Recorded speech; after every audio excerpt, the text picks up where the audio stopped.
Halo semuanya, welcome back with me, the one and only Ahmad Arik. Langsung saja kita masuk kontennya. Let's go.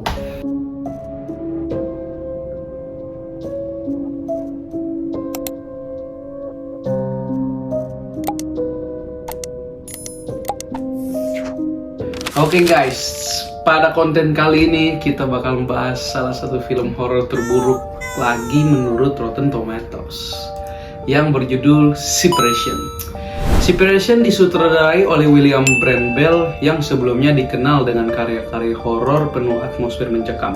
Film ini diproduseri oleh banyak nama besar seperti Jordan Beckerman, Hesse Corman, dan tentunya sang sutradara itu sendiri. Sementara naskahnya ditulis oleh Nick Amadeus dan Josh Brown yang mencoba memadukan unsur drama keluarga dengan teror supernatural. Separation dirilis secara luas di bioskop pada 30 April 2021 dan kemudian hadir di layanan streaming pada 29 Juni 2021. Film ini berdurasi 1 jam 47 menit. Film ini membawa kita ke dalam misteri gelap tentang kehilangan, trauma, dan bayangan menyeramkan yang terus mengikuti sebuah keluarga.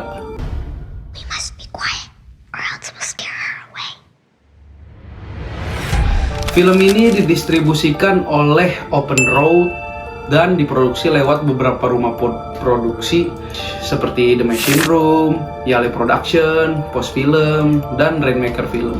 Bergenre horror, misteri, thriller, dan drama, Separation mendapatkan rating R karena mengandung adegan kekerasan, bahasa kasar, dan sedikit penggunaan obat-obatan. Di Amerika, film ini berhasil meraih pendapatan box office sekitar 4,4 juta dolar. Walaupun angkanya tidak terlalu besar, film ini sebenarnya menarik buat lo yang suka horor psikologis dengan vibe disturbing, boneka menyeramkan, dan konflik keluarga yang gelap. Di dalam cerita Separation, kita akan mengikuti kisah seorang gadis kecil yang kesepian, yang mencari kenyamanan hanya pada ayahnya, seorang seniman yang hidupnya berantakan, dan sosok menyerupai arwah ibunya yang sudah meninggal. Waktu pertama kali nonton, bagian ini benar-benar berkesan.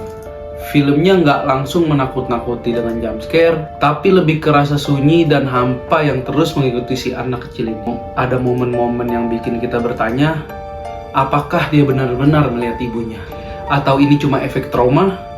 Hubungan antara si ayah dan anaknya juga jadi pusat emosional film. Keduanya seperti terjebak dalam dunia yang makin lama makin gelap. Dan setiap kali boneka-boneka buatan sang ayah mulai bergerak atau muncul tanpa penjelasan, suasananya makin terasa nggak nyaman. Yang bikin film ini menarik adalah bagaimana horornya dibalut drama keluarga yang rusak. Jadi bukan cuma tentang hantu, tapi juga tentang rasa kehilangan dan bagaimana trauma bisa mengambil bentuk yang mengerikan. Oke guys, setelah kita bahas sinopsisnya, berikut adalah top komentar yang menjadi konsensus yang telah menontonnya menurut Rotten Tomatoes.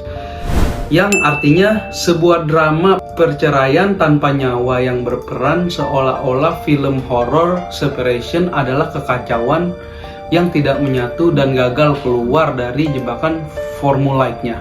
Dan komentar kedua dari salah satu kritikus film Rotten Tomatoes, yaitu Megan Navarro, seorang kritikus yang sudah terverifikasi Tomatometer Approve, yang tulisannya sering muncul di New York Magazine Vulture, Bird Movie Dead, Bloody Disgusting, Daily Death, hingga Consequence. Menurut Megan, meskipun Separation sebenarnya punya konsep awal yang cukup imajinatif dan penuh potensi, film ini justru kesulitan nih guys untuk keluar dari kekurangannya sendiri. Ia mengatakan bahwa film ini gagal menghadirkan rasa takut yang kuat, minim ketegangan, dan ceritanya terasa seperti setengah matang. Sehingga pada akhirnya mampu memberikan resonansi emosional yang seharusnya bisa lebih dalam. Tapi dari perspektif kritikus, eksekusinya dianggap belum sepenuhnya berhasil. Kesimpulannya, sebagai film horor, Separation punya konsep menarik dan tim produksi besar, tapi eksekusinya jauh dari maksimal. Itu sebabnya film ini masuk deretan horor dengan penilaian buruk di Rotten Tomatoes. Meski begitu, bagi penonton yang suka horor psikologis dan tema keluarga kelam, Separation tetap bisa jadi tontonan yang berbeda. Walaupun bukan yang terbaik, tapi bisa jadi tontonan lo semua. Oke guys, segitu dulu konten kita pada hari ini. Jangan lupa like, comment, and subscribe. Gue Ahmad Harik signing out. Peace out, man.